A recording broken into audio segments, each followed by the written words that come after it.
After the first season, Liberace did each television show twice. The first time live for the California audience, and then they would spend long hours the next day filming it at the Music Hall Theater on Wilshire Boulevard. The show then could be sold and shipped to TV stations around the country. They tried to shoot without interruptions, just to keep that live feeling on the show. Lawrence Welk did that too, through all the years I worked on the show. The pristine, high-quality black and white segments you're enjoying on this program are from the 117 shows that Liberace recorded in those few years. The shows made him famous, and within a few years would make him wealthy.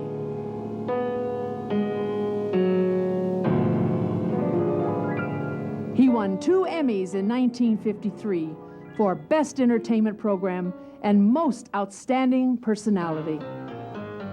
The black and white television shows of that period, was something new for the public. Television made him a national figure, which he did for, I think, 5 or 6 years his show ran. Everyone knew Liberace, because we all sat in the dark looking at 2 channels, and he happened to be on one of them.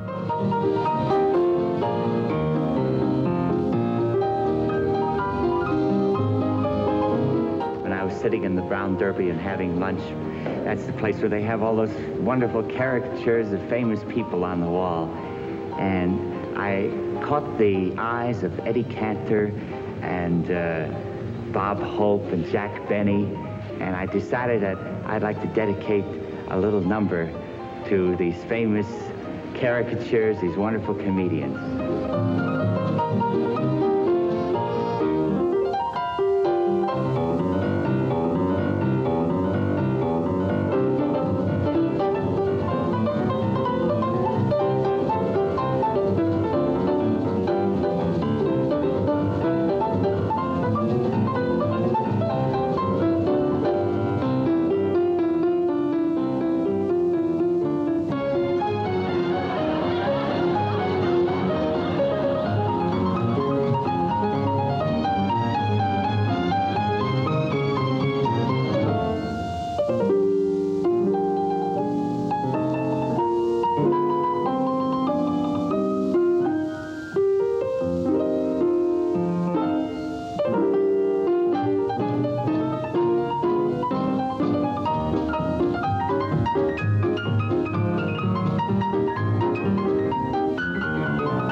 In April of 1953, only 35 stations carried the Liberace show, but by September, the number was 100.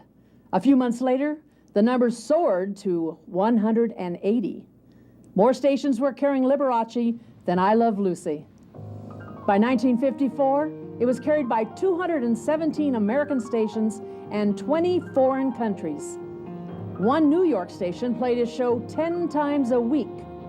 5,000 fan letters arrived at Liberace's office every week, mostly from middle-aged ladies. Liberace had become television's first matinee idol.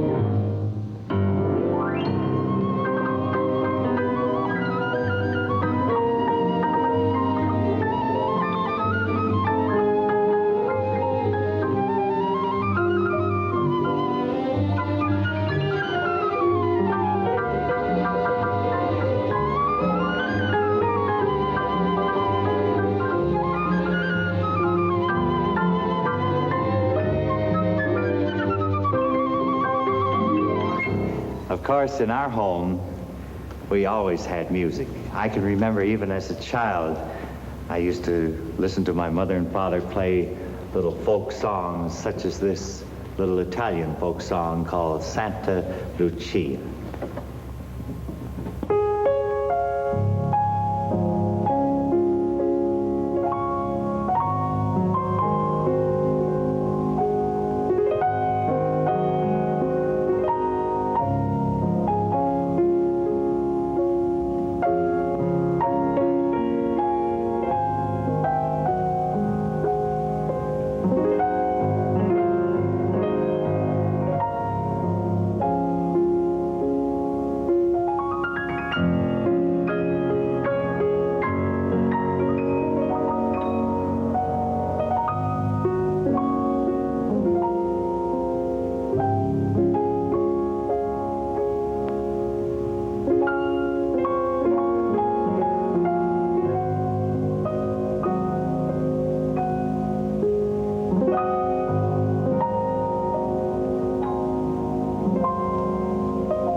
Well, the TV shows were very different from the color versions of the specials that would later replace them. They had a magic that, because of the honesty, the one-on-one honesty that Liberace was able to capture through the camera, and all the little gimmicks, you know, the wink, the famous wink that he'd always do a couple of times during the show, and he had everybody in America and later the world winking. I start to shake, I start to shiver, and every fiber in my being seems to quiver. It's a feeling very close to ecstasy. That's what happens when Liberace winks at me.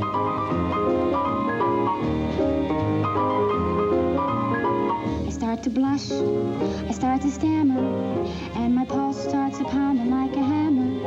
I'm bewitched as any fool can plainly see. That's what happens when Liberace winks at me. I go berserk, I start to tingle. I'm so gosh darn glad that I'm still single. When he drops that eyelid, I just shout, wow-wee! That's what happens when Liberace smiles and winks at me.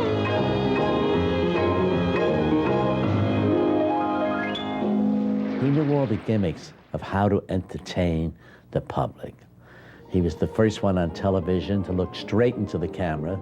They were very much, they said, people don't do that. He says, well, I do it. And that was his success. And also created a lot of the moves in television camera work today. There was shooting down through the lid of a piano, what's called a Liberace at the time, because they were actually inventing television, I guess you'd say. One time, he was playing the Plaza Hotel in New York. One afternoon, he went to a movie and he saw a film on the life of Chopin with Merle Oberon.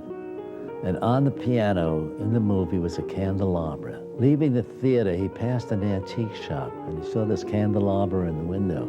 It must have been like a vision. And he bought the candelabra and put it on the piano that night at the Persian Room at the Plaza Hotel. And that's how that started. And that caused a sensation, you know, a candelabra on the piano with candles. You know, no one had ever done that before. So that was, that's how all that kind of started. The format of the show was always the same. An intimate set, simple lighting effects, and you only heard the audience. George never talked and was always Liberace's straight man. George, don't you think you ought to thank the audience in your own way for all that wonderful applause? Mom was introduced from time to time. Say hello to the folks, Mom. But during most of the program, the camera just stayed on that smiling Liberace and his shiny piano. I wanna hear it again, I wanna hear it again, the old piano roll blues. Sitting at an upright, my sweetie and me, we're pushing on the pedal, singing sweet harmony. I wanna hear it again, the rink-a-tee-ting, we cuddle closer at sea. We kiss, a kiss, a kiss, a kiss, away all night near. Piano plays a glorious of a taz. I wanna hear it again, I gotta hear it again, the old piano roll blues.